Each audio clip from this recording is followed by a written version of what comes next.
Hello everyone. कैसे हो आप सभी लोग। स्वागत है आप सभी का मैथ प्रो में। तो आज की सेशन में अपन सेट थ्री देखेंगे। देखते हैं फर्स्ट क्वेश्चन की तरफ। देखो, एक प्लेटफॉर्म पर खड़े एक व्यक्ति को पार करने में 54 किलोमीटर प्रति घंटे की चाल से गतिमान 450 मीटर लंबी रेलगाड़ी द्वारा दिया गया समय बताना है। तो मुझे ऐसे बता दो, जो टाइम बताना है तो टाइम कैसे निकलता है, डिस्टेंस बाई स्पीड। ये सुनो, तो अपने पास क्या डिस्टेंस कितनी दे रखी है क्वेश्चन में, 450 मीटर दे रखी है। ये सुनो, अब देखो ये किलोमीटर प्रति घंटा में दे रखी है स्पीड। सबसे पहले इसको किस में बदलेंगे अपने, मीटर पर सेकंड में। तो कैसे बदलेंगे, देखो स्पीड दे रखी है अपन को 54 किलोमीटर प्रति घंटा में, इसको 5/18 से मल्टीप्लाई कर दूंगा। 5/18 से मल्टीप्लाई करूंगा तो कितना हो जाएगा, 18×54 और कितना हो जाएगा 15 मीटर पर सेकंड अपने पास क्या आ जाएगी, स्पीड आ जाएगी। ये सुनो, अब देखो टाइम चाहिए तो डिस्टेंस कितनी दे रखी है अपन को 450, टाइम कितना दे रखा है 15, तो 15 से कितना हो जाएगा 3 टाइम चला जाएगा तो कितने आ जाएगी 30 सेकंड आ जाएगा। कौन सा ऑप्शन दिख रहा है, ऑप्शन नंबर डी। तो आज की इस वीडियो में मैंने थोड़े अच्छे क्वेश्चन भी रखे हैं मेंस टाइप से, तो वो भी देखना। नेक्स्ट क्वेश्चन आता है क्वेश्चन नंबर 2 में। देखो, एक राशि साधारण ब्याज की निश्चित दर से 10 वर्षों में 75% बढ़ जाती है। समान राशि वार्षिक साधारण ब्याज की समान दर से 6 वर्षों में कितना परसेंट बढ़ जाएगी। तो इस क्वेश्चन को अच्छे से समझना। देखो है इजी, लैंग्वेज थोड़ी घुमा रखी है। मैं बोलूंगी 75% का मतलब कितना होता है। 75% की जो फ्रैक्शन वैल्यू होती है वो कितनी होती है, 3/4। ठीक है, अगर ये 3/4 होती है तो बढ़ जाती है, बढ़ जाती है मतलब अमाउंट हो जाती है। तो देखो अगर मैं प्रिंसिपल इसको मान लेता हूँ 4, तो 3 बढ़कर अमाउंट कितनी हो जाएगी, यहाँ से 7 बढ़ जाएगी।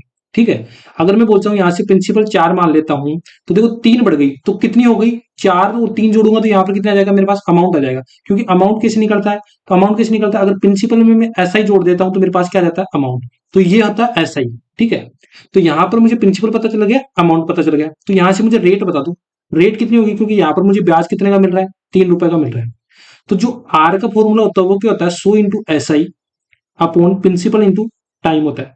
तो जो रेट निकालूंगा यहाँ से तो 100, ब्याज कितना मिल रहा है मुझे 3, प्रिंसिपल कितना है यहाँ पर 4, और टाइम कितना दे रखा है मेरे को 10 वर्ष। तो 10 वर्ष के लिए मैं यहाँ पर रेट निकाल देता हूँ। देखो 1 0 से 1 0 कैंसिल आउट होगा, 2 से कितना हो जाएगा 5 टाइम, और 2 से कितना हो जाएगा 2 टाइम्स। तो यहाँ से जो रेट आएगी मेरे पास कितनी आ जाएगी, कितनी आ जाएगी बताओ, 15/2। कितनी आ जाएगी, 15/2%। ठीक है, अब यहाँ पर ये रेट आ गई तो मुझे ये बताओ कि अब ये बताओ कि समान दर से, मतलब जो ये रेट निकाली इसी दर से 6 वर्षों में कितनी बढ़ जाएगी, ये बताना है कितना परसेंट बढ़ जाएगी। तो देखो अगर ये 3% बढ़ रही है, एक चीज बताओ मुझे, ये 3% बढ़ रही है ना, मतलब 3 बढ़ रहा है। देखो 4 से कितना बढ़ रहा है, 3 बढ़ रहा है, मतलब कितना परसेंट बढ़ रहा है, ये 75% बढ़ रहा है। तो अपन ये से बता देंगे कि उसका एसआई परसेंटेज में कितना है। ये 3 SI में परसेंटेज कितना है, यहाँ पर देखेंगे तो 75% ही तो बढ़ रहा है ये, तभी तो अमाउंट आया। तो यहाँ पर इसी में भी अपन ऐसे बता देंगे। तो सबसे पहले मैं ऐसे बोलता हूँ कि ऐसे बताओ कि देखो इफेक्टिव रेट कितनी होती है, एसआई की जो इफेक्टिव रेट होती है वो कितनी होती है, जिसमें बोलूंगा देखो टाइम होता है इनटू रेट होती है, वो क्या होता है, टोटल ब्याज होता है। टोटल ब्याज परसेंटेज में होता है। तो देखो टाइम कितना है यहाँ पर 6, और जो रेट होती है वो कितना है 15/2%। 2 से कितना हो जाएगा यहाँ से 3, तो 15 से कितना हो जाएगा 45% बढ़ जाएगी। मतलब मैं से बोलूंगा कितना परसेंट बढ़ जाएगी, 45% बढ़ जाएगी। ये तो है यहाँ से शॉर्ट तरीका। अब अगर आप यहाँ से पहले प्रिंसिपल निकालोगे, फिर अमाउंट निकालोगे, फिर आप जैसे यहाँ से प्रिंसिपल निकालिए, फिर अमाउंट निकालिए, फिर यहाँ से बता दोगे कितना परसेंट बढ़ गई, तो अपने डायरेक्ट बता दिया कि ये इतनी परसेंट बढ़ गई इफेक्टिव रेट निकाल के। समझ में आया। अगर जिसको समझ में नहीं आया एक बार वीडियो बेक करके देखेगा। यहाँ पर मैं एक और चीज बता दूं, जैसे 4 से 7 बढ़ा तो यहाँ से कितना बढ़ा 3 बढ़ा, और 4 पर बढ़ा परसेंटेज के लिए 100, तो मतलब यहाँ से ब्याज कितना हो गया 75%, जो ये अपन को यही दे रखा था कितना ब्याज। तो यहाँ से अपन भी बात बता दिया टोटल ब्याज कितना बढ़ा से 45%। आई होप समझ में आया होगा। नेक्स्ट क्वेश्चन देखो, क्वेश्चन नंबर 3। अब देखो ये भी अच्छा क्वेश्चन है कि यहाँ पर दे रखा है 1 + tan θ + 1 - tan θ इक्वल टू अपन को 4 दे रखा है, और थीटा की वैल्यू अपन को इसके बीच में लेना है, मतलब 0 से लेके 90 डिग्री के बीच में लेना है। तो यहां से अपन को इसकी वैल्यू बताना है। देखो वैल्यू सोच पाना तो यहाँ पर क्या है, थोड़ा हार्ड लगेगा, तो इससे अच्छा कि आप इससे बेसिक से ही करो, इसलिए बेसिक इंपॉर्टेंट होता है। तो यहाँ पर देता हूं, देखो 1 + tan θ ये क्वेश्चन दे रखा है, प्लस 1/1 - tan θ, ये सुनो इक्वल टू कितना दे रखा है मुझे 4 दे रखा है। अब सबसे पहले आप लोगों को क्या दिख रहा है, ऐसे क्वेश्चन को कैसे अप्रोच करते हैं। सबसे पहले मुझे दिख रहा है कि मैं इसको एलसीएम ले लूंगा, तो मैंने ले लिया 1 + tan θ, ओके, और 1 - tan θ। ठीक है, अगर यहां से एलसीएम ले देखो 1 + tan θ से 1 + tan θ कैंसिल आउट हो जाएगा, तो मेरे पास क्या बचेगा 1 - tan θ बचेगा। ये सुनो, फिर यहां पर देखो माइनस वाला कैंसिल आउट हो जाएगा, मेरे पास क्या बचेगा 1 + tan θ बचेगा, और इक्वल टू क्या चल रहा है अपने पास 4 चल रहा है। देखो यहाँ से प्लस वाला tan θ माइनस वाला tan θ कैंसिल आउट हो गया, और एक रेख कितना हो जाएगा यहाँ से 2 हो जाएगा। और देखो यहाँ से एक फॉर्मूला पढ़ा होगा आप लोगों ने कि a² - b² क्या होता है, a + b, और मल्टीप्लाई क्या हो जाएगा a - b। देखो इस इन प्रैक्टिस सीजन जो ये प्रैक्टिस सेट चला रखा हूँ, इसमें आप लोगों को क्या फायदा होगा, मैं साथ में समझा भी रहा हूँ, साथ में आप लोगों को कॉन्सेप्ट भी बता रहा हूँ कि कॉन्सेप्ट क्या होता है, जिससे आपका रिकॉल भी होता रहोगे कि आपने क्या पढ़ा था। ठीक है, तो देखो ए प्लस बी ए माइनस बी, तो ए स्क्वायर करूंगा माइनस बी स्क्वायर कर दूंगा, तो यहाँ से 1 - 10 स्क्वायर थीटा हो जाएगा, इक्वल टू मेरे पास 4 चल रहा है, 2 से मैं काट दूंगा यहाँ से ये 2 टाइम्स। अब देखो यहाँ पर इसको मैं क्रॉस मल्टीप्लाई करूंगा तो ऊपर तो मेरे पास 1 बचेगा, और अगर इसको 2 से मल्टीप्लाई करता हूँ पूरे को, तो देखो 2 - 2 tan स्क्वायर थीटा हो जाएगा। ये सुनो, अब देखो मैं ये बोलूंगी तो 2 tan स्क्वायर को इधर ले जाओ और एक को इधर लेके जाओ, तो यहाँ से देखो 2 tan स्क्वायर थीटा बराबर 1 हो जाएगा, और मेरे को tan स्क्वायर थीटा की वैल्यू चाहिए, तो यहाँ से कितना हो जाएगा 1/2। ये सुनो, इतना पता चल गया। अगर 1/2 यहां से पता चल गया, तो मुझे ऐसे बता दो कि मुझे क्या बनाना है, सेक बनाना है, और एक क्या बनाना है, कोसेक बनाना है। तो यहां से एक फॉर्मूला और लिख देता हूं कि sec square theta minus tan square theta equal to कितना होता है, 1 होता है। तो देखो अगर इसको इधर लेके जाता हूं तो सेक स्क्वायर थीटा कैसे प्राप्त होगा मेरे को, 1 + tan स्क्वायर थीटा। कैसे प्राप्त होगा, 1 + tan स्क्वायर थीटा। ये सुनो, तो यहां से अगर मैं इधर भी 1 जोड़ देता हूं और इधर भी 1 जोड़ देता हूं, ये सुनो, तो यहां पर देखो ये तो क्या हो जाएगा मेरे पास, सेक स्क्वायर थीटा बन जाएगा। ये सुनो फॉर्मूले से सेक स्क्वायर थीटा, और यहां से कितना हो जाएगा 3/2। इतना पता चल गया, एक तो ये निकाल लिया अपन ने। ठीक है, इस फॉर्मूला का याद रखना। अगर मुझे ऐसे बता दो कि 1 - cos स्क्वायर थीटा कितना होता है, यहां से देखो कितने फॉर्मूले पता चल रहे हैं आपको, 1 - cos स्क्वायर थीटा कितना होता है, साइन स्क्वायर थीटा होता है। तो मुझे किसकी वैल्यू पता है, मुझे किसकी वैल्यू पता है, मुझे किसकी वैल्यू चाहिए, यहाँ से कोस की वैल्यू निकाल लूंगा, क्योंकि कोस क्या होता है, सेक का उल्टा ही तो होता है, यहाँ से 2/3 हो जाएगा। ठीक है, यहाँ से देखो कोस स्क्वायर की वैल्यू 2/3 होता है, और यहाँ से मुझे पता चल जाएगी साइन स्क्वायर की थीटा। मैं साइन स्क्वायर की थीटा की वैल्यू क्यों निकाल रहा हूँ, क्योंकि यहाँ पर क्या दिया हुआ है, कोसेक थीटा दिया हुआ है। देखो यहाँ से निकालूंगा तो कितना हो जाएगा 1/3, कितना हो जाएगा, ये साइन स्क्वायर थीटा हो जाएगा। और मुझे चाहिए किसकी, कोसेक स्क्वायर थीटा की, तो यहाँ से कितना हो जाएगा, इसका उल्टा हो जाएगा तो 3 हो जाएगा। अब देखो अपने पास सारी वैल्यू है, इसकी वैल्यू बतानी है ना। देखो कोसेक स्क्वायर थीटा की वैल्यू कितनी है, 3 है। सेक स्क्वायर थीटा की वैल्यू कितनी है, यहाँ से 3/2, तो यहाँ सोल्व करूंगा तो कितना, 3 दूनी 6, और कितना हो गया 6 3 9/2। तो यही आंसर था, ऑप्शन नंबर ए। अच्छा क्वेश्चन था, इसको जिसको समझ में नहीं आया एक बार वीडियो देख करके एक बार खुद से देखेगा। क्या किया मैंने, कुछ नहीं किया, बस नीचे था 1/1 + tan थीटा, 1/1 - tan थीटा, इसका एलसीएम लिया, ऊपर वाला काट दिया, और यहाँ पर ये टर्म बच गई। तो इसको टर्म को अपन जानते क्या होता है, ये क्या होता है, इधर मल्टीप्लाई हो जाएगा और ये टर्म बन जाएगी, तो 1/2 होगा। अब देखो इसमें सोचना पड़ेगा कि आप या तो देखो साइन स्क्वायर थीटा अपन कोस स्क्वायर थीटा करके 1 कर दो, और फिर आप ट्रेंगल के जो ट्रेंगल है वो बना के राइट एंगल ट्रायंगल शेप कर सकते हो। लेकिन मैं ऐसे बोलूंगा, देखो यहाँ से इजी सोचो ना कि अगर मैं इधर मेरे को क्या बनाना है, 1 सेक स्क्वायर बनाना है, तो इधर भी 1 जोड़ दिया, इधर भी 1 जोड़ दिया, तो ये मेरे पास बन जाएगा सेक स्क्वायर थीटा। और सेक का उल्टा होता है मेरे पास कोस स्क्वायर थीटा। तो मेरे को साइन में चेंज करना है, तो देखो इसमें ये होता है इसका फॉर्मूला, तो यहाँ पर कोस की वैल्यू रखा, मेरे पास साइन आ गया, और साइन को मैंने क्या कर दिया, उसका उल्टा कर दूंगा, मेरे पास क्या आ जाएगा कोसेक, और कोसेक की वैल्यू पुट करके मैंने आंसर निकाल लिया। आई होप समझ में आएगा। नेक्स्ट क्वेश्चन देखो, अच्छा क्वेश्चन है, क्वेश्चन नंबर 4। अब देखो, अब इतने बड़े बड़े एग्जाम में एचसीएफ पूछता है, और इस बार एनटीपीसी में पूछा गया है, बड़े बड़े एग्जाम्पल देखिए एचसीएफ, तो मैंने ऐसे क्वेश्चन भी रख लिया, 245, 175 और 385। मुझे इतना तो पता चल गया लास्ट में 5 देख के कि ये 5 का मल्टीपल है, तो इसको मैं 2 भाग में तोड़ दिया। कैसे, इसमें 5 का भाग दूंगा, देखो एक तो 5 कॉमन आ गया, और 5 का भाग ये तो कितना होगा, देखो 5 चौके 20 और 5 में 45। ठीक है, 5 को 49 लिखता हूँ, मतलब मैं ऐसे लिख सकता हूँ कि 5 × 49। और इसको कैसे लिख सकता हूँ, अगर इसको भी इसमें 5 कॉमन आ रहा है, तो 5 इंटू कितना लिख सकता हूँ, 35 लिख सकता हूँ। इसमें और कौन सा कॉमन ले सकता हूँ, 5 लिख दिया, और मल्टीप्लाई करूंगा तो कितना हो गया, 5 × 35 और 5 × 35। ठीक है, अब देखो सबसे ज्यादा कॉमन कौन सा आ रहा है, कॉमन फैक्टर देखते हैं, एक तो ये आ रहा है 5 5 एंड 5, तो मैंने 5 लिख दिया। ये सुनो, देखो यहाँ से 7 आ रहा है, यहाँ से 7 आ रहा है, यहाँ से 7 आ रहा है, तो 7 भी आ रहा है, इसके अलावा कोई कॉमन नहीं आया, तो यहाँ से एलसीएफ कितना आ जाएगा, 35 आ जाएगा, option number A. Next question देखो, क्वेश्चन नंबर 5 में। अब देखो ये क्वेश्चन दिख रहा है बड़ा, लेकिन है इजी। देखो कैसे करेंगे, एक व्यक्ति किसी निश्चित दूरी को एक निश्चित चाल से तय करता है, यदि वह अपनी चाल से 30% की वृद्धि करता है तो वह उस दूरी को तय करने में 15 मिनट कम लेता है। तो वास्तविक चाल से यात्रा करते समय दूरी तय करने में उसके द्वारा लिया गया समय बताओ। देखो कई तो क्या होता है, टाइमिंग डिस्टेंस का क्वेश्चन देख के स्किप कर देते हैं, तो इसको स्किप नहीं करना, इजी क्वेश्चन है। देखो कैसे करते हैं, यहाँ से ए से बी कोई डिस्टेंस दे रखी है, निश्चित डिस्टेंस दे रखी है, मतलब डी क्या दे रखा है, आपको कॉन्स्टेंट दे रखा है, मतलब फिक्स दे रखा है। तो एक कॉन्सेप्ट आपको याद रखना है, क्या जो कॉन्सेप्ट है याद रखना है कि अगर डी कांस्टेंट है, तो मैं बोलूंगी स्पीड का रेशियो अगर आपके पास A/B दे रखा है, तो जो टाइम का रेशियो जाएगा वो कितना हो जाएगा, B/A। मतलब उल्टा हो जाता है, अगर A/B क्या दे रखा है, स्पीड का रेशियो, तो टाइम का रेशियो कितना हो जाएगा अपने पास, B/A। अब मैं से बताऊं 30% है, 30% की फ्रैक्शन वैल्यू बताऊं कितनी होती है, 3/10। ठीक है, अगर मैं बोलूं कि स्पीड S1 और S2 का रेशियो कितना दे रखा है, यहां से कि पहली स्पीड कितनी थी 10, पहली स्पीड कितनी थी 10। अब बोला 30% की वृद्धि हो जाती है, मतलब 3 की वृद्धि हो जाती है, अगर 3 की वृद्धि हो जाती है तो अब स्पीड कितनी हो जाएगी 13। समझ में आया? अगर स्पीड तेरी हो जाती है, डी कांस्टेंट है, तो मुझे पता है कि अगर स्पीड का रेशियो ये है तो टाइम का रेशियो इसका उल्टा हो जाएगा। तो मुझे टाइम का रेशियो बता दो, T1 और T2 का रेशियो, इसका उल्टा हो जाएगा, मतलब तेरा रेशियो कितना हो जाएगा, 10 हो जाएगा। इतना समझ में आएगा? अगर ये कंडीशन फॉलो करता है तो इसे बोलो 15 मिनट कम तय करता है, मतलब 15 मिनट कम लेता है। अगर 30% बढ़ाता है तो यहां से कितना कम ले रहा है, 3 यूनिट। तो 3 यूनिट की मैं बोल सकता हूँ कि 15 मिनट की वैल्यू है। ठीक है, तो 1 यूनिट की बता दो कितनी हो जाएगी, 5 मिनट हो जाएगी ना। कितनी हो जाएगी, 1 मिनट में कितना है, 1 यूनिट की वैल्यू कितनी हो जाएगी, 5। क्या पूछा, उसके द्वारा लिया गया वास्तविक चाल का समय बताओ। तो वास्तविक चाल का समय यही है, तो यहां से अगर मुझे टाइम निकालना है तो 13 × 5 कर दूंगा रियल टाइम निकालने के लिए, क्योंकि 1 यूनिट की वैल्यू 5 है, तो 13 यूनिट की वैल्यू कितनी हो जाएगी, 65, इतनी मिनट हो जाएगी, तो 65 मिनट हो जाएगी। अब देखो इसको किस में करना, घंटे में चेंज करना है, तो देखो 60 मिनट तो कितना होता है, 60 + 5 लिख सकता हूँ ना, क्योंकि 60 को तो मैं क्या लिखूंगा, 1 घंटा, तो 5 को 0.5 मिनट लिख दूंगा। तो ये कितना हो जाएगा मेरे पास, 1 घंटा और 5 मिनट। यही क्वेश्चन था। क्या किया, बस आप लोगों को ये कॉन्सेप्ट पता था कि डिस्टेंस का जो अगर कांस्टेंट दे रखी है तो स्पीड का रेशियो अगर ए रेशियो बी होता है तो टाइम का रेशियो क्या हो जाता है, बी रेशियो ए हो जाता है। और बस इसमें रेशियो करा, एक की वैल्यू निकाला और इसमें 13 की वैल्यू निकाल के इसको अपन ने सोल्व कर लिया। नेक्स्ट क्वेश्चन देखो, क्वेश्चन नंबर 6 में, दो अंकीय संख्या का सातवां भाग उस संख्या के आधे से 15 कम है, तो दो अंकीय संख्या का अंकों का योग बताओ।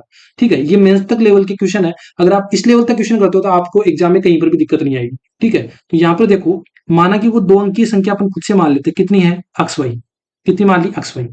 अब जैसे जैसे बोला वैसे वैसे करते जाओ, कि बोला कि इस संख्या का आधा, इस संख्या का देखो आधा, और इस संख्या के सातवें भाग निकालिए तो कितने अधिक है। जब भी कम या अधिक बोले तो दो चीजों का डिफरेंस होता है, तो आधे और सातवें भाग का डिफरेंस कितना दे रखा है अपने पास, 15 दे रखा है। अब इसको सोल्व कर लेंगे, एलसीएम ले लिया मैंने 14, दो से चला जाएगा 7 टाइम, तो 7x वाई हो जाएगा। और 7 से कितना हो जाएगा, 2x वाई इक्वल टू कितना हो जाएगा, 15। तो यहां से कितना हो जाएगा, 5x वाई, कितना हो जाएगा, 5x Y equal to 14 equal to 15। 5 से कितना हो जाएगा, 5 से कितना हो जाएगा, 3 टाइम। यहाँ से एक्स वाई 3 है तो 14 × 3 कितना हो जाएगा, 42 हो जाएगा। 14 × 3 कितना हो जाएगा, 42। अब क्या पूछा है, अगर वो संख्या पूछता तो वो 42 हो जाता, लेकिन अंकों का योग पूछा है तो 4 + 2 कर देंगे अपन। 4 + 2 करेंगे तो कितना आ जाएगा अपने पास, 6 आ जाएगा। कौन सा ऑप्शन दिख रहा है, option number D. Next question देखो, क्वेश्चन नंबर 7 में, अब ये दे रखा है सिंप्लीफिकेशन का क्वेश्चन। इसको कैसे करेंगे, देखो मैं यहाँ पे लिख देता हूँ पहले आपके लिए, कि 56 इसमें डिवाइड हो रहा है 14, मल्टीप्लाई कर रहा है 2 की पावर 2 से, माइनस 12 × 6 डिवाइड कर रहा है 3 से, प्लस 10 और इक्वल टू अपन को दे रखा है जेड। सबसे पहले अपन क्या करेंगे, इसमें इससे डिवाइड करेंगे, ना कि इससे गुणा कर देंगे। ठीक है, तो 14 से अगर मैं 56 से डिवाइड करता हूँ तो 4 टाइम हो जाएगा, और 4 इंटू कितना हो जाएगा, देखो यहाँ से 4 टाइम हो जाएगा। ठीक है, ये कितना निकलेगा 4, और 4 की 2 की पावर 2 कितना हो जाएगा, 4, 4 × 4 कितना हो जाएगा, यहाँ से 16। ठीक है, एक स्टेप में सोल्व कर दिया मैंने। यहाँ से करोगे तो कितना हो जाएगा, देखो यहाँ से देखो तो 3 से कितना हो जाएगा, 2 टाइम्स, और 12 × 2 कितना हो जाएगा, यहाँ से 24 प्लस 10 इक्वल टू कितना हो जाएगा अपने पास, जेड। अब देखो यहाँ से कितना हो जाएगा, यहाँ से 14 हो जाएगा ना, 14 हो जाएगा माइनस का इक्वल टू जेड। तो यहाँ से जेड की वैल्यू कितनी आ रही है अपने पास, 2। कितनी आ रही है, जेड की value 2, option number D. Next question देखो, क्वेश्चन नंबर 8, ये टाइम एंड वर्क का सवाल है। देखो, एक पुरुष एक कार्य को 20 दिन में कर सकता है और एक महिला उस कार्य को 30 दिन में कर सकता है, तो 2 पुरुष और 3 महिलाओं का कार्य बताओ कितने दिन में होगा। तो सबसे पहले अपन मेन और जो वुमेन दे रखी है इसकी एफिशिएंसी का रेशियो निकालते हैं। तो मैं बोलूंगी जो एक मेन है, एक मेन यहाँ पर एक नहीं दिख रहा, आप समझ लो मेन है मतलब एक मेन है, तो एक मेन है वो 20 दिन में टोटल वर्क कर सकता है, मतलब मेन की एफिशिएंसी। अब सबसे पहले एक चीज भी याद रखो, अगर मुझे टोटल वर्क निकालना तो कैसे निकालता हूँ, कि एफिशिएंसी इंटू टाइम, कैसे तो निकालता हूँ। तो मैं मान लिया कि एक मेन की एफिशिएंसी कितनी है, एम, और ये 20 दिन में करता है तो ये टोटल वर्क हो जाएगा। ठीक है, अगर बोलता हूँ एक महिला की वो एफिशिएंसी मान लिया डब्ल्यू, और ये 30 दिन में करती है, तो ये भी क्या निकलेगा मेरे पास, टोटल वर्क निकला। तो टोटल वर्क को मैं क्या कर सकता हूँ, बराबर कर सकता हूँ। तो देखो ये 20, 0 से 0 कैंसिल आउट होगा, और मुझे मेन और वुमेन की एफिशिएंसी चाहिए, तो यहाँ से निकल के आ जाएगी मेरे पास कितना, 3:2। अब सबसे पहले मुझे टोटल वर्क निकालना है, तो टोटल वर्क या तो यहाँ पर मैं इनकी एफिशिएंसी रखूंगा तब भी सेम आएगा, और यहाँ पर डब्ल्यू रखूंगा तब भी मेरे पास क्या आएगा, सेम आएगा। तो आप दोनों में से किसी में भी एक रख लेना, दोनों का सेम ही आएगा। तो देखो मैं यहाँ रखता हूँ 3 × 20, तो मेरे पास कितना आ जाएगा, टोटल वर्क 60 यूनिट आ जाएगी। कितनी यूनिट आ जाएगी, 60 यूनिट। अब क्या पूछा है, देखो 2 मेन और 3 महिलाएं ये मिलकर कितने दिन में करेगी। तो सबसे पहले मुझे इसे बता दो, टोटल वर्क तो कितना है मेरे पास, 60 है। अगर 2 मेन करेंगे तो इसकी मेन की एफिशिएंसी कितनी है, यहाँ पर 3 है, प्लस 3 की जो वुमेन है यहाँ पर एफिशिएंसी कितनी है, 1 की, 2 है तो 3 की कितनी हो जाएगी, यहाँ से 2 गुना कर दूंगा, तो 3 दूनी 6 प्लस 3 दूनी 6, मतलब ये दोनों मिलकर कितना दिन में कितने एफिशिएंसी करेंगे, 12 एफिशिएंसी करेंगे। तो कितना टाइम लगेगा, 12 × 5 = 60, मतलब कितना टाइम लगाएंगे, यहाँ से 5 दिन लगाएंगे। कौन सा ऑप्शन दिख रहा है, option number B. Next question देखो, क्वेश्चन नंबर 9। अब देखो, अब इस प्रकार जो इस प्रकार के जो एनटीपीसी में सवाल आए थे कि माध्य और बहुलक में या तो उनका डिफरेंस दे दे या दो थ्री में मोड वाला जो फॉर्मूला है वो यहाँ पर बताऊंगा कौन सा होता है कि मोड बराबर कितना होता है अपने पास थ्री मीडियन, कितना होता है three median minus two mean. इस फॉर्मूले पर एनटीपीसी में हर शिफ्ट में ऑलमोस्ट हर शिफ्ट में इसमें क्वेश्चन पूछा है। तो यहाँ पर देखो इसलिए यहाँ पर यह कि 12th वाली एग्जाम हो रही है या जो मेंस वाली एग्जाम उसमें भी पूछ सकता है। तो ये इसका पर्पज यही था। तो एक निश्चित आंकड़े का माध्य और माध्यिका का अनुपात आपको ये दे रखा है तो बहुलक सबसे पहले मीन और जो मीडियन और मीन दे रखा है तो यहाँ से मोड निकाल लेंगे।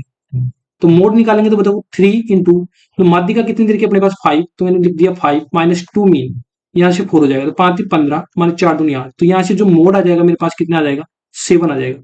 अब क्या पूछा है देखो मोड और जो माध्य है मीन है उसका अनुपात बताओ तो मैंने मोड लिख दिया यहाँ पर फिर लिख दिया मैंने मीन। तो मैंने मोड निकालने क्वेश्चन में कितना सेवन और मीन क्वेश्चन में कितना देगा यहाँ से फोर तो सेवन रेशियो फोर इसका क्या हो जाएगा रेशियो ऑप्शन नंबर डी हो जाएगा। नेक्स्ट क्वेश्चन देखो क्वेश्चन नंबर 10। अब देखो इस क्वेश्चन को इसमें थोड़ा कैलकुलेशन थी तो मैंने ये क्वेश्चन ले लिया। कैसे करेंगे देखो वर्त का क्षेत्रफल पूछा है तो वर्त की परिधि तो सबसे पहले पता होना चाहिए टू पाई आर होना चाहिए और इसको कैसे अप्रोच करेंगे वो भी देखेंगे। तो देखो पाई का मान अपन को दे रखा है कि यूज कितना 22/7 तो मैंने 22/7 मल्टीप्लाई लिख दिया आर इक्वल टू 300 आर।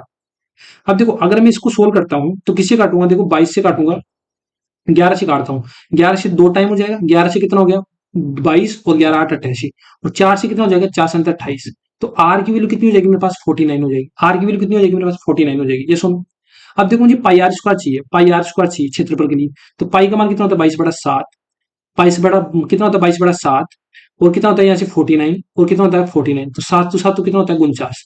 अब देखो एक चीज तो या तो ऐसे कर दो 22 × 7 × 49 एक तो या तो गुणा कर लो या मुझे दिख रहा है यहाँ पर 11 11 एक प्राइम नंबर है तो यहाँ पर मैं 11 का मल्टीपल चेक कर लूंगा।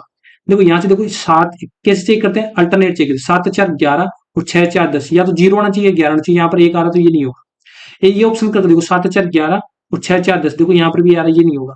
यहाँ पर 7 5 12 6 5 11 12 माइनस 11 देखो यहाँ 7 7 7 4 11 और 6 5 11 मतलब 11 माइनस 11 जीरो हो रहा है तो ये ऑप्शन हो जाएगा। देखो अपने गुणा भी नहीं किया और एक सेकंड में सोल्व भी कर लिया। मतलब अपन 11 का मल्टीपल भी चेक करते तो अपन यहाँ से इजीली निकाल लेते अगर इसको गुणा करेंगे तो अपने पास क्या आ जाएगा 7546 आ जाएगा ऑप्शन नंबर बी।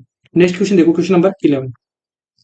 अब देखो इस वाले क्वेश्चन में ये मोस्ट पॉपुलर टाइप होती है प्रॉफिट एंड लॉस में और यहाँ से इसका फॉर्मूला बता देता हूँ और इसको रेशियो से करेंगे क्योंकि रेशियो से क्यों करेंगे देखो 10% और 12.5% दे रखा है इसको अपन रेशियो में कन्वर्ट करना इजी होता है इसलिए इसका फॉर्मूला क्या होता है अगर CP upon 100 minus discount percent equal to कितना होता है मार्क प्राइस 100 प्लस प्रॉफिट या लॉस परसेंट। ठीक है तो यहाँ पर ये होता है अगर अपन को डिस्काउंट दे रखा है और क्या क्या दे रखा है लाभ देखो यहाँ पर डिस्काउंट दे रखा है यहाँ पर लाभ दे रखा है तो आप इसी फॉर्मूले से निकाल के सीपी और एमपी का रेशियो भी निकाल सकते हो फिर यहाँ से आगे जो पूछा उसके अकॉर्डिंग आप सोल्व कर सकते हो।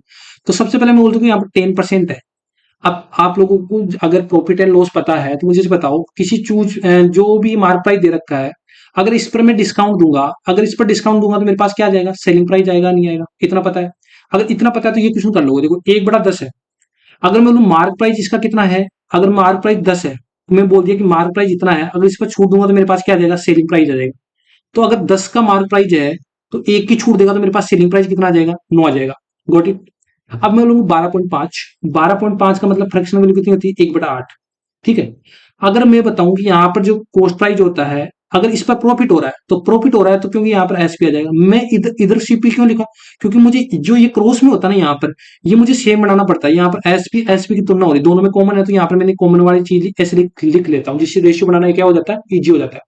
देखो सीपी में अगर सीपी में कुछ प्रॉफिट होता है तो अपने पास क्या आता है सेलिंग प्राइस आता है। ये सुनो तो देखो अगर मेरे पास कॉस्ट प्राइस कितना है 8 है अगर उसमें एक का प्रॉफिट हो रहा है तो सेलिंग प्राइस कितना हो जाएगा 9 का हो जाएगा। तो यहाँ से देखो रेशियो किसका मिलेगा मार्क प्राइस मिलेगा सेलिंग प्राइस मिलेगा एंड कॉस्ट प्राइस का मिलेगा।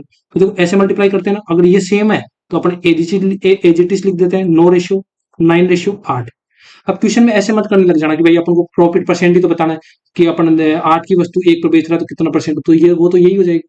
अपन को ये पूछा है कि अगर अंकित मूल्य में ही बेचता है तो अंकित जो मार्क प्राइस दे रखा है ना जिस कॉस्ट प्राइस तो कितना है 8 है और जो मार्क प्राइस दे रखा है अपन को कितना दे रखा है 10। अब इसको ही अपन को सेलिंग प्राइस मानना है क्यों क्योंकि यहाँ पर बोला है देखो अंकित मूल्य पर बेचता है तो यहाँ पर कितना परसेंट का प्रॉफिट हो रहा है 2 का प्रॉफिट हो रहा है किस पर 8 पर परसेंटेज के लिए 100 देखो 2 से कितना हो जाएगा 4 टाइम 4 से कितना हो जाएगा 25 टाइम तो 25% का क्या हो रहा है यहाँ पर प्रॉफिट हो रहा है। ठीक है कौन सा ऑप्शन दिख रहा है option number B. Next question देखो क्वेश्चन नंबर 12 है। अब ये क्वेश्चन है एवरेज का अब इस क्वेश्चन में आप कर लोगे बेसिक से तो खुद कर ही लोगे क्योंकि डाटा इजी है। बाकी मैं एक शॉर्ट ट्रिक भी बताता हूँ कैसे करते हैं। अगर देखो इसमें लिखो 30 जो संख्या है उनका एवरेज कितना दे रखा है यहाँ से 55 दे रखा है। ये सुनो, पहली 15 संख्याओं का एवरेज यहाँ पर दे रखा है 51। ठीक है, अंतिम 12 जो संख्या दे रखी है उनका दे रखा है 57। अब मुझे बता दो कि 12 15 प्लस 12 कितना हो गया 27। बाकी तीन संख्या बच रही जो बोल भी रहा है, तो जिसमें एक संख्या, दो संख्या एंड तीन संख्या है, जिसमें पहली संख्या 68 दे रखी है, दूसरी संख्या 74 दे रखी है, तीसरी संख्या अपन को निकालनी है। ठीक है, तीनों संख्या निकालकर उनका एवरेज निकालना है। अब देखो यहाँ पर एक चीज देखो, अगर एक तो तरीका है कि आप बेसिस से सोल्व करोगे, इसको गुणा करके इसका सम निकाल के माइनस कर दो, लेकिन अपन ऐसा नहीं करेंगे। अपन को जो ये संख्या दे रही है 15 और 12, इनका जो डेविएशन जो जिनका डिफरेंस आ रहा है ना, उनका अपन डिफरेंस खत्म कर देंगे डेविएशन से। तो मुझे बता दो ये एवरेज से कितना कम और ज्यादा है, तो मुझे बोलूंगे एवरेज से कितना कम है, 4 कम है। अगर एक पर 4 कम है तो 15 पर कितना हो जाएगा, इतना कम हो जाएगा। तो मैंने लिख दिया 15 माइनस माइनस का 4 इंटू 15। ठीक है, अगर माइनस हो रहा है, अगर कम हो रहा है तो माइनस लगाएंगे, प्लस हो रहा है तो प्लस लगाएंगे। तो एक पर -4 कम हो रहा है तो 15 पर कितना हो जाएगा, इतना कम हो जाएगा। मतलब इस जो 15 की वैल्यू थी वो खत्म कर दी अपन ने। अब ऐसे बोल रहा हूँ जैसे 12 पर कितना ज्यादा है, एक ज्यादा है, कितना ज्यादा है, एक ज्यादा है। और एक पर एक ज्यादा है तो 12 पर कितना ज्यादा हो जाएगा, इतना ज्यादा। तो मैंने 12 की जो यहाँ पर जो पोजीशन थी वो भी खत्म कर दी, मतलब 15 और 12 का कोई मतलब नहीं है। तो यहाँ देखो 15 चौके 60 और 12 12। अब देखो इसमें पहली संख्या जोड़ दो 68 और यहाँ पर 74 और प्लस एक्स। मतलब जो अब वैल्यू कैलकुलेट होगी ना, अपन तीन संख्या पर करनी है, क्योंकि अपने 27 संख्याओं की जो डेविएशन था वो खत्म कर दिया। यहाँ पर माइनस अपन ले लिया, नेट इफेक्ट ले लिया, माइनस का 60 प्लस 12 आ जाएगा। तो यहाँ पर जो इनका सम आएगा ना वो तीन संख्याओं के कारण आएगा। तो तीन संख्या के कारण आएगा तो तीन संख्याओं का एवरेज कितना हो जाएगा, 55 हो जाएगा। क्योंकि इसमें कितनी संख्या शामिल है, 30 संख्या शामिल है, जिसमें मैंने 27 का जो डेविएशन था वो तो खत्म कर दिया, बची कितनी, तीन तीन संख्या। अगर तीन संख्याओं का एवरेज 55 है तो 3 इंटू सम संख्या कितना हो जाएगा, 3 इंटू 55 हो जाएगा। यहाँ से इसको सोल्व करो तो कितना हो जाएगा, यहाँ से देखो 48, यहाँ से कितना हो जाएगा 68 प्लस 74 कितना हो जाएगा, पहले मैं लिख देता हूँ 68 प्लस 74 प्लस एक्स। ठीक है, ये कितना हो जाएगा 165 हो जाएगा। ठीक है, अब यहाँ से इसको सोल्व करोगे तो कितना हो जाएगा 20 plus 74 plus X equal to कितना हो जाएगा 165। और यहाँ से एक्स की वैल्यू निकालोगे तो कितना आ जाएगा अपने पास 71। तो एक्स की वैल्यू कितनी आ जाएगी यहाँ से 71। ठीक है, तो तीनों संख्याओं का औसत कितना हो जाएगा, और शेष तीन संख्याओं का औसत पूछा है, तो शेष तीन संख्याओं का औसत पूछा है। तो यहाँ से देखो, यहाँ से अगर अपन मल्टीप्लाई करते हैं तो कितना आ जाएगा बताओ, कितना आ जाएगा। शेष तीन संख्याओं का अगर अपन को एवरेज निकालना है तो सबसे पहले इनको ऐड करना पड़ेगा। ठीक है, तो ऐड करो कितना हो जाएगा, देखो 68 है, ठीक है, प्लस कितना है 74, 68 प्लस 74 प्लस 71, तो कितना हो जाएगा। तो डिवाइड किससे कर देंगे, मैं डिवाइड किससे करूंगा, 3 से। 68 प्लस 74 प्लस 71 तो डिवाइड करता हूं मैं किससे, इसके 3 से। तो मेरे पास डिवाइड करूंगा तो एवरेज कितना आ जाएगा मेरे पास 71 ही आ जाएगा। कौन सा ऑप्शन दिख रहा है, ऑप्शन नंबर ए दिख रहा है। ठीक है, आई होप समझ में आएगा। कैसे करा मैंने, यहाँ पर आप लोगों को समझ में नहीं आया होगा कि मैंने यहाँ पर ये क्या कर दिया। देखो यहाँ पर 15 संख्याओं का जो एवरेज था ना, उसका मैंने नेट इफेक्ट निकाल दिया कि इतने का चेंज होगा और इसके कारण ये खत्म हो गया। मतलब इसमें से 15 संख्याओं का जो एवरेज है मैंने खत्म कर दिया, और ऐसे ही मैंने 12 संख्या का एवरेज खत्म कर दिया। तो यहाँ पर कितनी संख्या बची, 15 और 12 मतलब 27 संख्या खत्म कर दी। तो मेरे पास कितनी बची, तीन संख्या। तो तीन संख्याओं का एवरेज ये है, तो तीन संख्याओं का सम भी यही होगा, क्योंकि यहाँ पर नेट इफेक्ट मैंने इतना निकाली कि भाई इतना ज्यादा हो रहा है। तो यहाँ पर तीन संख्या का सम प्लस ये, तो ये तीन संख्या का सम के बराबर होगा। तो यहाँ से सोल्व कर लिया। जिसको समझ में नहीं आया वो बेसिक से भी कर सकता है, इजीली हो जाएगा। नेक्स्ट क्वेश्चन चलते हैं, क्वेश्चन नंबर 13 पर। अब देखो ये क्वेश्चन दे रखा है, एक वस्तु के अंकित मूल्य और क्रय मूल्य के बीच का अनुपात दे रखा है 5:3। यदि वस्तु का विक्रय मूल्य 3024 है, दुकानदार ने 16% और 20% की दो क्रमागत छूट दी, तो लाभ या हानि बताना, कितना कितना लाभ हुआ या कितने हानि हुई। तो देखो यहाँ पर रेशियो में दे रखा है, यहाँ पर तो मैं इसे बोल देता हूँ। तो यहाँ पर जो मार्क प्राइस है मैं बोल लेता हूँ 500 है, ठीक है, जिससे कैलकुलेशन क्या हो, इजी हो। और जो कोस्ट प्राइस है वो कितना मान लिया मैंने, 300 मान लिया। ठीक है, क्योंकि रेशियो मतलब कितना आ जाएगा मेरे पास 5:3 ही आ जाएगा। अब देखो क्रमागत छूट दे रखा है, तो a plus B minus A into B बटा 100 होता है। ये सुनो, देखो 16 प्लस 20 कर दिया मैंने, 16 minus 16 multiply 20 upon divide by 100। यहाँ से कितना हो गया 36। और देखो एक जीरो से एक जीरो कैंसिल आउट हो जाएगा, तो 16 32 मतलब 3.2। तो यहाँ से कितनी परसेंट की छूट मिलेगी अपने पास, 32.8% की छूट मिलेगी। छूट मिलती है तो मार्क प्राइस पे मिलती है। तो 500 पर अगर मैं इतने की छूट देता हूँ, 32.8% की छूट देता हूँ, तो मेरे पास आएगा क्या, सेलिंग प्राइस आएगा। वो ठीक, अगर इसको छूट करता हूं तो मुझे बता दो, दो दो जीरो से तो दो जीरो कैंसिल आउट हो जाएगा, और 32.8 को मैं 5 से मल्टीप्लाई करता हूं तो मेरे पास कितना आएगा 164। ये सेलिंग प्राइस नहीं आया, ये अपने पास आएगा डिस्काउंट। ये क्या आएगा अपने पास, डिस्काउंट। क्योंकि ये अपने पास डिस्काउंट दिया। अब जो सेलिंग प्राइस आएगा वो डिस्काउंट निकालना पड़ेगा मार्क प्राइस में। तो मार्क प्राइस में से मैं 164 में से मार्क प्राइस 500 है, उसमें 164 माइनस करूंगा तो मेरे पास क्या आ जाएगा, सेलिंग प्राइस आ जाएगा। तो सेलिंग प्राइस कितना आ जाएगा मेरे पास, 336। अब क्वेश्चन में सेलिंग प्राइस दे रखा है ना, देखो इतने रुपए में है वस्तु का विक्रय मूल्य, मतलब इसकी वैल्यू दे रखी है 3024 की वैल्यू दे रखी है 336। ठीक है, और अपने यहाँ से कॉस्ट प्राइस निकालेंगे क्योंकि अपने को लाभ बताना है, 300 की वैल्यू निकालेंगे। तो यहाँ से कितना गुणा ये दे रखा है, 9 गुणा। अगर 336 को 9 से मल्टीप्लाई करो तो ये हो जाएगा। तो कॉस्ट प्राइस कितना आ जाएगा अपने पास, 2700। कितना हो जाएगा, 27। और सेलिंग प्राइस क्वेश्चन में दे रखा कितना, 3024। तो देखो एक तो है कि यहाँ पे लाभ हो रहा है, तो हानि वाला तो कैंसिल कर दो। ठीक, सॉरी। तो यहाँ से 2700 से कितना लाभ हो रहा है, 324 का लाभ हो रहा है। कितने का लाभ हो रहा है, 324 का। ठीक है, ऑप्शन नंबर ए। ठीक है, अच्छे क्वेश्चन है। और नेक्स्ट क्वेश्चन चलता है क्वेश्चन नंबर 14 में। देखो एबीसीडी एक आयत है जिसमें ए बी, अपने सबसे पहले क्वेश्चन पढ़ते हैं साथ ही साथ डायग्राम भी बनाते हैं। ये मैंने एबीसीडी एक रेक्टेंगल बना लिया, आयत बना लिया।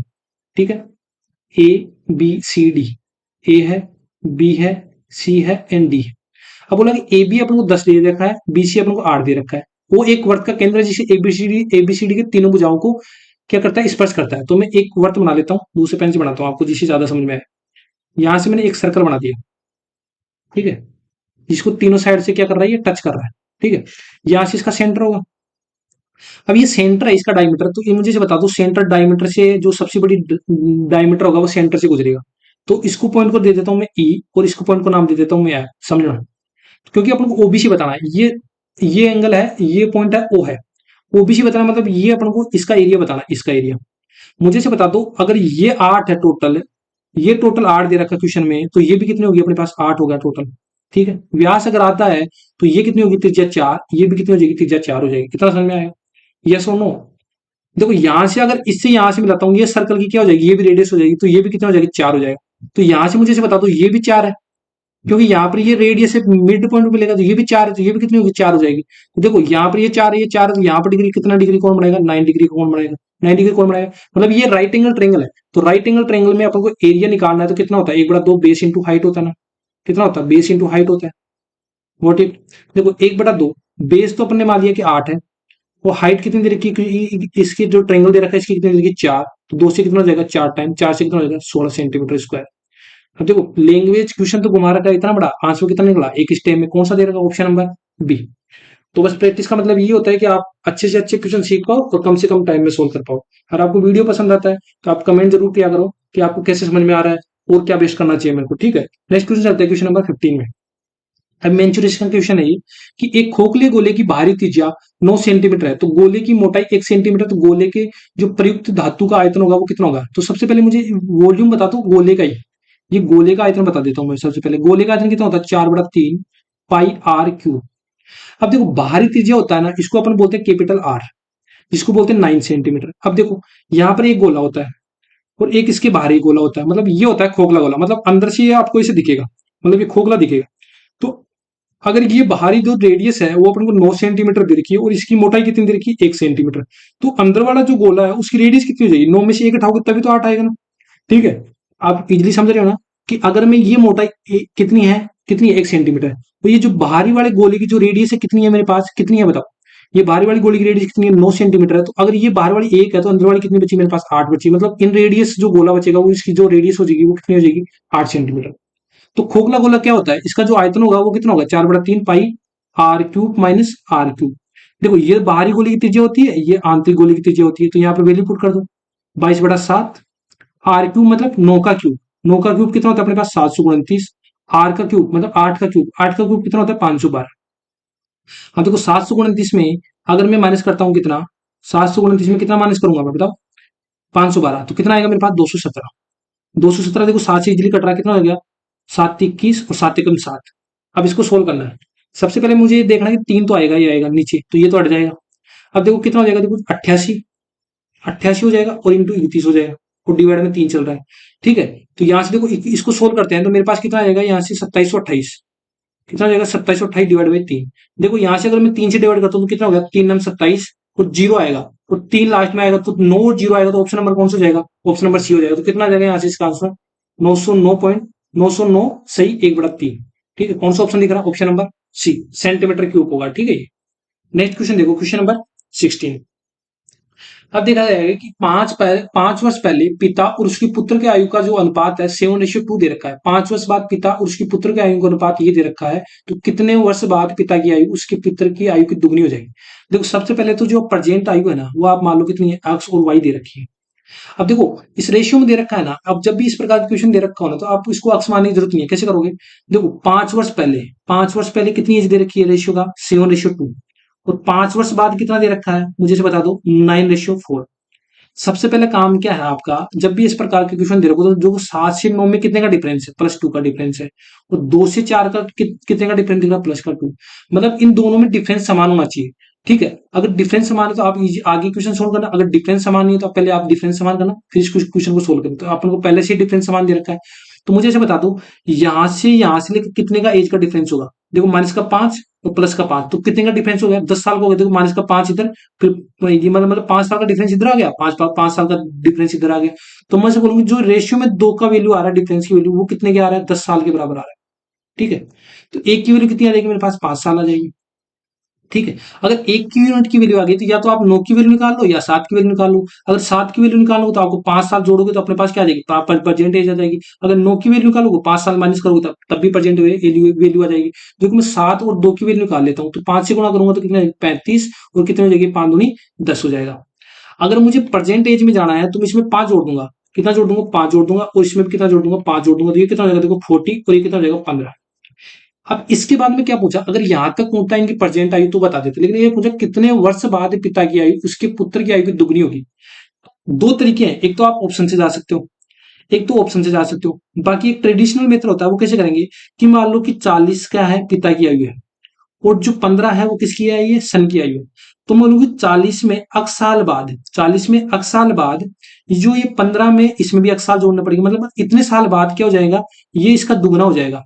इसका दुगना मतलब इधर दुगना करूंगा तभी तो क्या हो जाएगा, बराबर हो जाएगा। क्योंकि अगर इस पिता की उम्र ही दुगना कर दूंगा तो ये तो 4 गुना हो जाएगा, तो मुझे सन की आयु दुगना करूंगा तभी तो मेरे पास क्या हो जाएगा, दोनों बराबर हो जाएंगे। तो इतने साल बाद 40 प्लस अक्स हो जाएगा, यहाँ से कितना हो गया 15 दूनी से अक्स प्लस 2 अक्स, देखो अक्स इधर आ जाएगा और ये इधर जाएगा, तो 10 बराबर कितना आ जाएगा अक्स साल, मतलब 10 साल बाद में क्या हो जाएंगे, ये दुगने हो जाएंगे।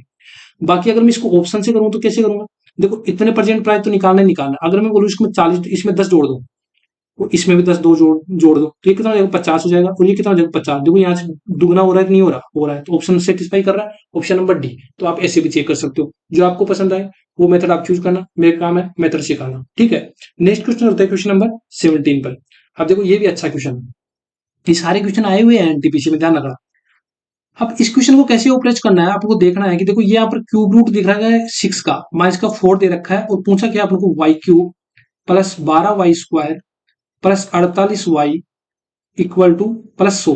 ठीक है, अब मुझे से बताओ इसको करना क्या, आप लोगों को समझ में नहीं आ रहा होगा। तो मुझे ये दिख रहा है कि यहाँ पर अगर मैं इसको इधर लेके जाता हूँ, ठीक है, क्योंकि मुझे क्यूब बनाना है, तो y+4 हो जाएगा ये, और ये कितना हो जाएगा √6। अब आप लोगों ने एक फॉर्मूला पढ़ा होगा, क्या पढ़ा होगा कि a प्लस बी का होल क्यूब क्या होता है। मुझे से बता दो a प्लस बी का होल क्यूब क्या होता है, a क्यूब प्लस का b cube plus 3a² b plus 3ab²। ये सुनो, अब इस फॉर्मूले को अप्लाई करो कि बोथ साइड क्यूब कर दो, बोथ साइड में क्या कर दूंगा, क्यूब कर दूंगा। तो इधर क्यूब करूंगा तो कितना हो जाएगा, देखो y+4 का होल क्यूब हो जाएगा, और यहाँ से क्यूब रूट होंगे, यहाँ पर मेरे पास कितना आ जाएगा, 6 आ जाएगा। अब इस क्यूब को खोल दो, खोलोगे तो कितना होगा, देखो y क्यूब हो जाएगा, a cube plus b cube करोगे, 4 का क्यूब करोगे तो कितना हो जाएगा 64, प्लस 3 इंटू a² b, फिर क्या करूंगा 3ab², 4 चौक 16, प्लस कितना हो जाएगा 6। देखो वाई क्यूब पहले इसके अरेंज कर लेते हैं, देखो 12y², तो ये 12² वाई हो जाएगा ना, तो 12y²। ठीक है, यहाँ पे कर देता हूँ 16 थी 48y, 48y plus 64 equal to 6। अब देखो मुझे यहां तक तो ये डाटा दे रखा ना, ये मिल गया, मुझे ये 100 नहीं मिल रहा, तो 100 करने के लिए मैं क्या करूंगी, इस 64 में मैं क्या जोड़ूंगी, मेरे पास 100 जाए इधर। तो अगर मैं इस 64 में 36 जोड़ देता हूँ, कितना जोड़ देता हूँ 36 जोड़ देता हूँ, तो अगर इधर 36 जोड़ा तो मेरे पास इधर भी 36 जोड़ना पड़ेगा, तो ये मेरे पास क्या बन जाएगा 100 बन जाएगा। तो इसकी वैल्यू तो पूछा, इसकी वैल्यू कितनी हो जाएगी अपने पास 42, कितनी हो जाएगी 42, इजी था ना, option number A. Next question देखो, क्वेश्चन नंबर 18। अब देखो इस क्वेश्चन है इजी, लेकिन इसको सोल्व कैसे करना है। यहाँ पर मैं सबसे पहले लिखता हूँ, देखो 1/4 लिखना है, फिर लिखना है 2/3, फिर लिखना है 4/5, फिर लिखना है 5/8, फिर लिखना है 3/4। एक तरीका है कि आप इसका एलसीएम लो, सबसे गुणा करो, सबसे बड़ा देख लो, सबसे छोटा देख लो, क्योंकि सबसे बड़ा और सबसे छोटे का गुणनफल ही क्या दे रखा है, के।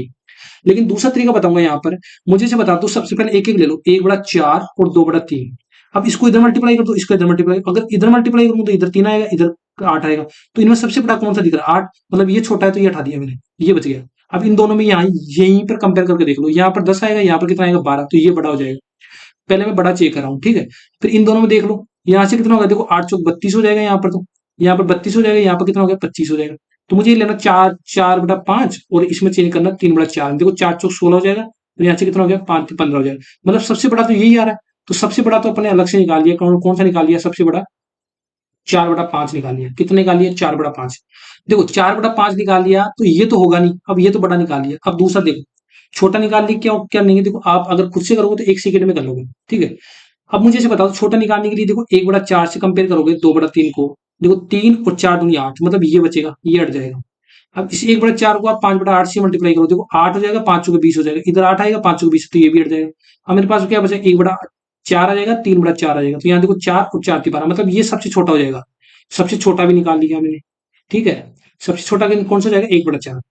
अब जो के की वैल्यू होगी ना, वो क्या होगी, 1/4 और 4/5 का गुणनफल ही है, मतलब ये दे रखा है। अब मुझे क्या दे रखा है, यहाँ पर 1/k दे रखा है, तो यहाँ से 1/k क्या हो जाएगा, इस 1/5 का उल्टा मतलब 5 हो जाएगा। अब इसका आंसर तो निकालना है, तो यहाँ पर अगर 1/k +4 दे रखा है और 1/k -2 दे रखा है, तो 1/k वैल्यू कितना होता है, 5 + 4, यहाँ पर कितना देगा, 5 - 2, तो 5 4 9 और इंटू 3, 9 कितना हो जाएगा, 27, ऑप्शन नंबर बी। अगर इस क्वेश्चन को आप एलसीएम लेके करते हैं, पहले एलसीएम लोगे, फिर इसको सोल्व करोगे, तो आपको कम से कम 1 डेढ़ मिनट चलेगा। अगर इसको खुद से करोगे तो 1 मिनट के अंदर अंदर नीचे 40 सेकंड में इस क्वेश्चन को कर सकते हो आप, ठीक है। नेक्स्ट क्वेश्चन चलता है, क्वेश्चन नंबर 19। अब देखो यहाँ पर इस क्वेश्चन को बताना है कि वाई और जेड का रेशियो बताओ। तो सबसे पहले मैं लिखता हूँ वाई का मतलब 2/3 लिख रहा है, जेड का 8/15। अब इसको सोल्व करना है आप लोग। देखो 2 से कितना हो जाएगा, 4 टाइम चला जाएगा, 3 से कितना हो जाएगा, 5 टाइम चला जाएगा। तो वाई और जेड का रेशियो तो चाहिए आप लोग, वाई और जेड का रेशियो कितना हो जाएगा, 4:5। कौन सा ऑप्शन देख रहा है, option number A. Next question देखो, क्वेश्चन नंबर 20। अब देखो 5,000 की कुल राशि में दिनेश ने एक भाग को 12% वार्षिक साधारण ब्याज में, शेष भाग को 10% वार्षिक साधारण ब्याज पर, यदि दिनेश को 2 वर्षों में अर्जित कुल ब्याज 1,072 है, तो दिनेश द्वारा 12% वार्षिक साधारण ब्याज में निवेश की गई राशि बताओ। अब देखो ये क्वेश्चन दिखने में बड़े हैं, लेकिन है जी, जैसे मत सोचना कि इतने बड़े क्वेश्चन आएंगे नहीं, ऐसे ही क्वेश्चन आते हैं। ये एग्जाम में आई हुए हैं, एनटीपीसी के एग्जाम में आई हुई है, मैंने खुद से नहीं बनाया, एग्जाम में जो टीसीएस होती है वही क्वेश्चन है। तो मैं सबसे पहले बताऊंगा, देखो ये टोटल ओवरऑल ब्याज दे रखा है, ये फर्स्ट पर लगता है, ये सेकंड पर ब्याज लगता है। अगर मैं ओवरऑल ब्याज निकाल लूंगा, अगर ओवरऑल ब्याज निकालूंगा तो मेरे पास क्या निकालूंगा, यहाँ से एलिगेशन लगा दूंगा। देखो ओवरऑल ब्याज निकालने के लिए मैं ऐसे बता दूं, 5,000 पर 8% की दर से अगर 2 ईयर्स के लिए ब्याज निकालते तो अपने पास क्या मिलेगा, ये 1,072 मिलेगा ओवरऑल ब्याज। देखो 0 से डबल 0 कैंसिल आउट हो जाएगा, यहाँ से कितना मिल जाएगा, ये 100 बन जाएगा। तो 100 से डिवाइड करोगे तो रेट परसेंट कितनी आ जाएगी, यहाँ से 100 से डिवाइड करोगे तो कितना आएगा, 10.72%। तो ये ओवरऑल रेट आ गई अपने पास। तो पहले की रेट कितनी है अपने पास, 12%, दूसरे की रेट कितनी है, 10%, मतलब ये इतना ब्याज मिल रहा है। एक ईयर के लिए ब्याज इफेक्टिव रेट निकालोगे तो कितना हो गया, 12 × 1, मतलब 12% का ब्याज ही मिलेगा यहाँ पर। यहाँ पर 10% का ब्याज मिलेगा, 10 × 1 10% मिलेगा, और ओवरऑल ब्याज इतना मिलेगा 10.72। अब मुझे से बता दो, यहाँ से एलिगेशन लगाओगे तो यहाँ से कितना लगेगा, 1.28 आ जाएगा ये तो। और यहाँ से माइनस करोगे तो कितना हो जाएगा, यहाँ से 0.72। अब देखो रेशियोज ले लो, तो ये क्या आ जाएगा, अपने पार्ट में कितने पार्ट में डिवाइड है, ये चीज आ जाएगी यहाँ से। देखो 2 0 से 2 पॉइंट से 2 पॉइंट कट जाएगा, पहले किससे काट दो, 4 से कैंसिल आउट कर दो, ठीक है। 4 से कैंसिल आउट करोगे तो कितना हो जाएगा, यहाँ से 18 चौक 72 और 4 4 × 12 4 दूनी 8, फिर 2 से कैंसिल आउट करोगे 9 रेशियो कितना हो जाएगा, 16। अब देखो पहला ही तो पूछा है कि 12%, तो 12% की वैल्यू ये है, तो 9 का मल्टीपल देखो कौन सा है, ऑप्शन नंबर सी है। बाकी इसको कैसे सोल्व करेंगे, देखो 5,000 की वैल्यू दे रखी है, 5,000 की वैल्यू दे रखी है, 16 और 9 कितना हो गया, यहाँ से 25, और किसकी वैल्यू निकालनी है, 9 की वैल्यू, 25 दूनी 50 और 9 दूनी कितना हो गया, 1800, ठीक है। एक स्टेप बचा भी सकते हो आप। यहाँ पर ऐसे ऑप्शन जरूर देखा करो किसका मल्टीपल दे रखा है, नहीं देखा। अगर मुझे प्राइम नंबर का मल्टीपल दे रखा तो प्राइम नंबर का जो मल्टीपल है, अगर इजी ऑप्शन दे रखा उसमें चेक करा करो। तो मुझे पता लगे, मुझे इसकी वैल्यू पूछा 9 का मल्टीपल, 9 का मल्टीपल मुझे एक ही दिख रहा, कितना दिख रहा, 18 दिख रहा है, बस only for option number C. Question number देखो आप 21 में एक और सिंप्लीफिकेशन का क्वेश्चन है, क्योंकि इस बार सिंप्लीफिकेशन के क्वेश्चन ज्यादा है, ठीक है। तो यहाँ पर देखो 1 माइनस, यहाँ देखो मैं इसमें करता हूँ, कितना हो गया, 4/5 लिख देता हूँ मैं, ठीक है। 4/5 माइनस ये कितना हो गया, देखो 3 + 2 और मल्टीप्लाई हो रहा है 8, यहाँ से देखो कितना हो गया, 9, ठीक है। 9 और मल्टीप्लाई 8 माइनस 4×4 = 16। ठीक है, इतना हो गया। अब देखो माइनस कर दो यहाँ से। अब मुझे यहाँ पर कितना बचेगा, माइनस का 1 बचेगा। इसको सोल्व करो तो 5। यहाँ पर कितना बचेगा, ये वाला माइनस, ये माइनस वाला एक ही है, समझ रहे हो। ये इसको माइनस माइनस करके प्लस मत कर देना, ये माइनस ही मैंने लिखा, माइनस का 1। तो देखो माइनस का 5 + 4 मतलब माइनस का कितना बचेगा, यहाँ पर कितना बचेगा, यहाँ से माइनस का बचेगा मेरे पास 1/5 और मल्टीप्लाई कर दूंगा 8। और कितना हो गया ना, 9 × 72, 72 में 16 माइनस करूंगा तो कितना हो गया मेरे पास 64। देखो माइनस माइनस किया हो जाएगा प्लस, तो 1 + 1/5 मल्टीप्लाई 8। और देखो ये 64 ऊपर चला जाएगा तो यहाँ से गुणा हो जाएगा इसके नीचे। ठीक है, यहाँ पर हो जाएगा 64, तो 8 × 8 = 64 हो जाएगा। यहाँ से कितना हो जाएगा 1 + 1/40, 40 रे कितना हो जाएगा 41/40। ठीक है, ऑप्शन नंबर कौन सा है, option number B. Next question देखो, क्वेश्चन नंबर 22 में देखो एक ट्रिग्नोमेट्री का सवाल है। यहाँ पर मैं बोल सकता हूँ 2 sin y, देखो यहाँ पर लिख देता हूँ मैं 2 sin y plus cos y दे रखा है इक्वल टू √5 sin y।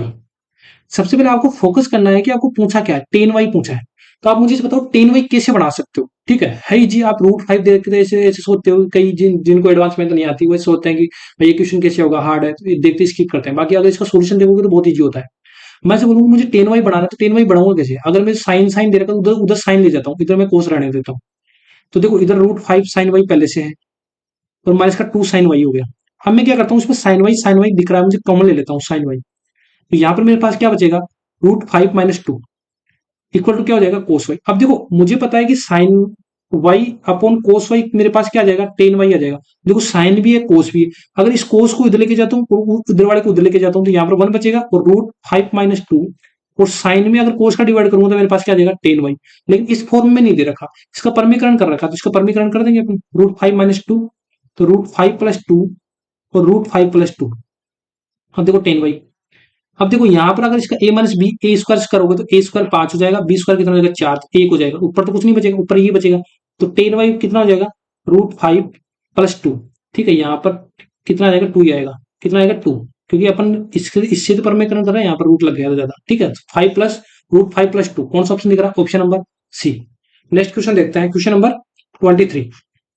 अब इस क्वेश्चन को देखो, 3 वर्षों के लिए निवेश की गई राशि पर 20% वार्षिक चक्रवृद्धि ब्याज की दर से अवधि के लिए 20% वार्षिक साधारण ब्याज का अंतर, मतलब इसमें कुल मिलाकर ऐसे बोला गया है कि आपको 3% की दर से साधारण ब्याज और चक्रवृद्धि ब्याज का अंतर ये दे रखा है, तो मुझे मूलधन बताओ। देखो 2 ईयर्स का तो सबको फॉर्मूला पता है, 3 ईयर्स को लोग इसमें करेंगे लेकिन टाइम लगा देंगे, तो अपन एक मेथड याद रखेंगे जिससे अपन इजिली सोल्व कर लेंगे। देखो 20% दे रखा है, 20% का फ्रैक्शन वैल्यू मुझे बता दो कितनी होती है, 1/5, 1/5 होती है।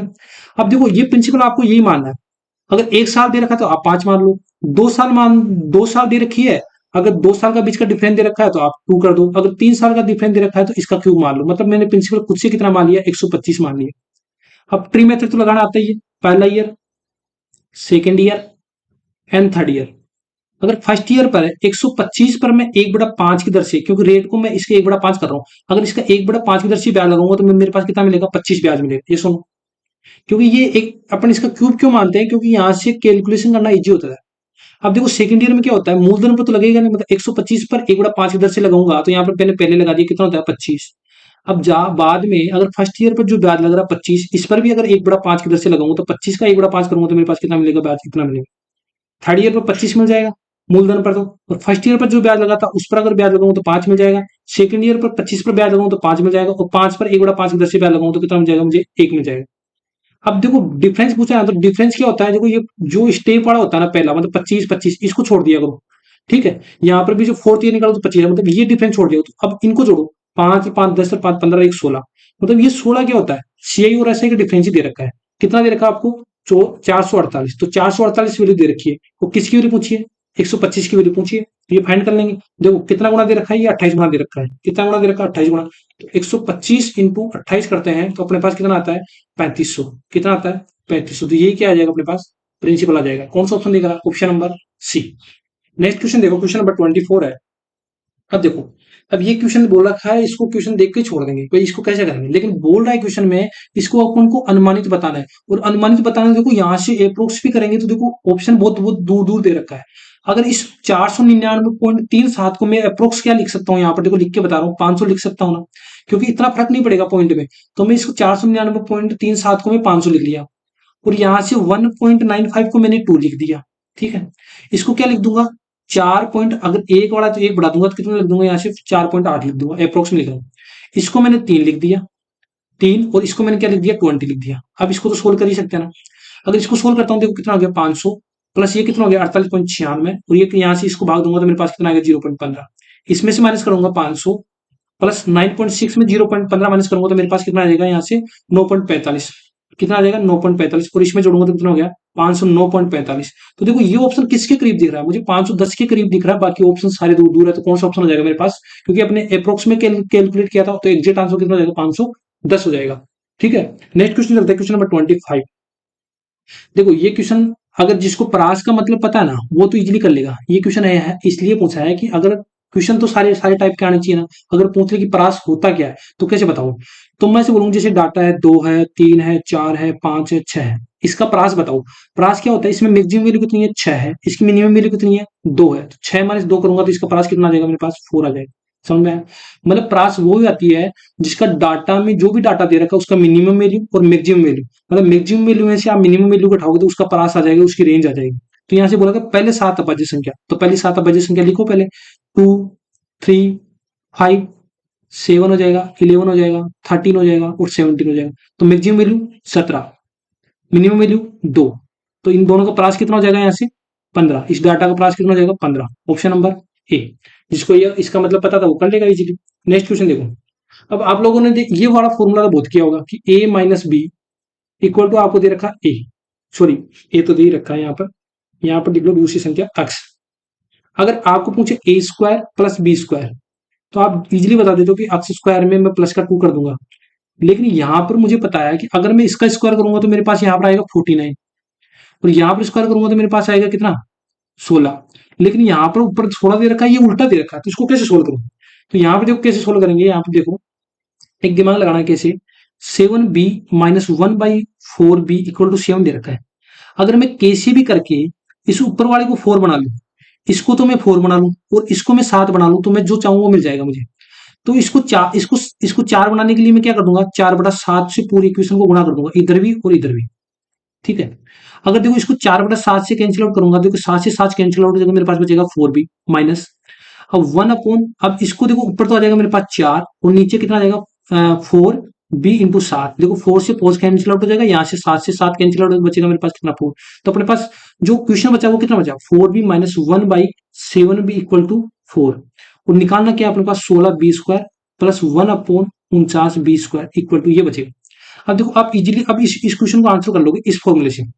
तो मतलब बोथ साइड स्क्वायर करोगे तो यहाँ से स्क्वायर करोगे तो कितना आ गया अपने पास 16b स्क्वायर आ जाएगा प्लस 1/49b स्क्वायर जो अपन को निकालना है।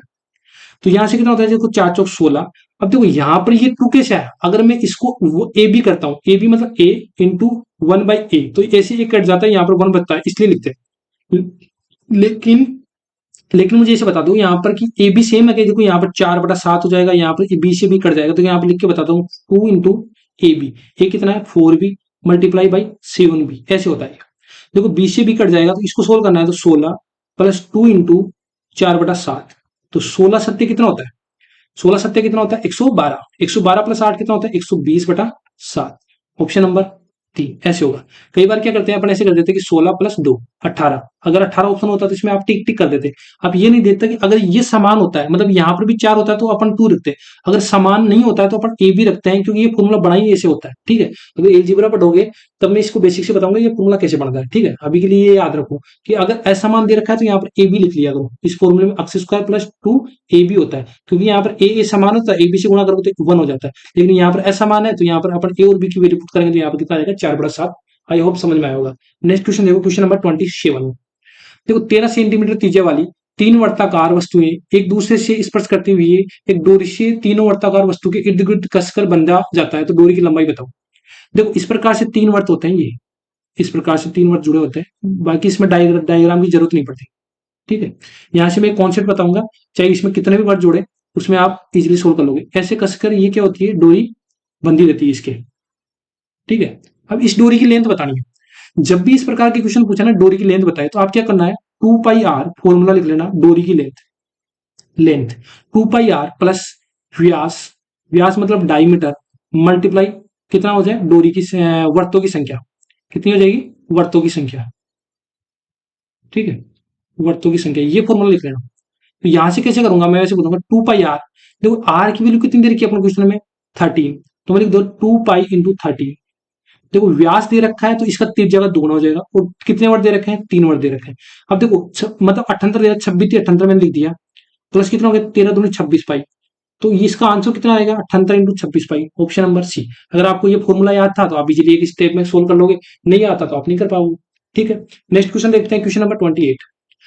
ये क्वेश्चन इस प्रकार से दे रखा है कि x by 21 plus 20 by X equal to 1 दे रखा है। तो देखो मैं बोलूंगी a by B plus b by A equal to 1 दे रखा है, या मैं ऐसे बोल सकता हूँ कि x प्लस 1/x।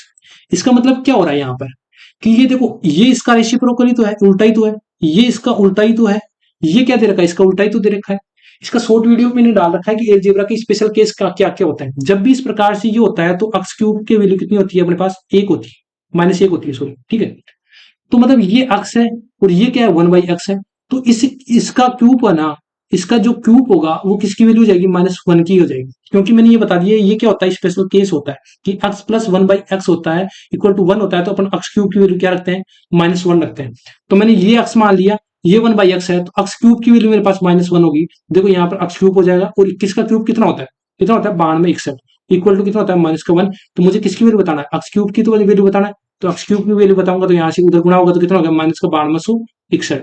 कौन सा हो जाएगा, option number A. Next question देखो, क्वेश्चन नंबर 29। एक परीक्षा में बॉयज हैं और एक परीक्षा में कितनी है, गर्ल्स है।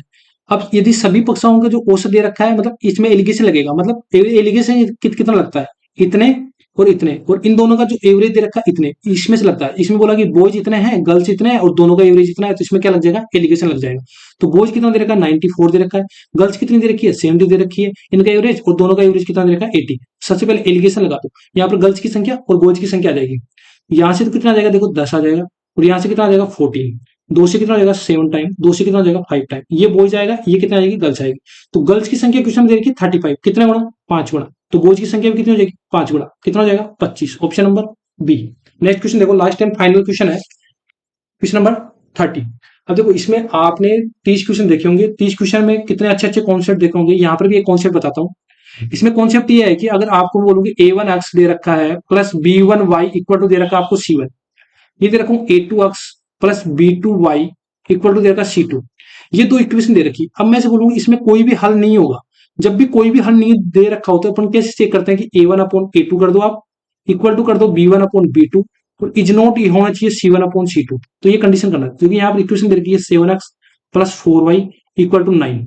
अब देखो क्या करते हैं आप, के वाई को भी इसके नीचे रख देते हो, लेकिन y को y के नीचे रखो ना यहाँ पर, इसलिए ये क्वेश्चन रखा मैंने के वाई, और यहाँ पर लिखो 28x प्लस इक्वल टू कितना हो जाएगा यहाँ से 5। अब इस क्वेश्चन को सोल्व करना है, मुझे से बता दो a1/a2 कितना हो जाएगा, 7/28 हो जाएगा, बराबर b1 कितना है यहाँ पर 4, b1 कितना है 4, और b2 कितना है यहाँ से k। बस इसको सोल्व करना है, क्योंकि अपन को k की वैल्यू चाहिए। देखो यहाँ से कितना हो जाएगा, 7 से 4 टाइम हो जाएगा, और k की वैल्यू कितनी आ जाएगी यहाँ से 16। तो k की वैल्यू पूछा है, कौन सा ऑप्शन हो गया, ऑप्शन नंबर डी। तो आज की वीडियो में अपने अच्छे अच्छे कॉन्सेप्ट सीखे हैं। अगर आपको वीडियो दरअसल पसंद आया तो आप एक मुझे कमेंट बॉक्स में जरूर बताएं और कैसा लगा, क्योंकि जब भी कमेंट बॉक्स करते हो तो मुझे ऐसा लगता है कि आप लोग वीडियो देख रहे हो, रेगुलर कौन कौन देख रहा है। और आपको अगर वीडियो पसंद आया तो आप शेयर भी किया करो। मिलते हैं नेक्स्ट वीडियो में। Thank you for watching this video.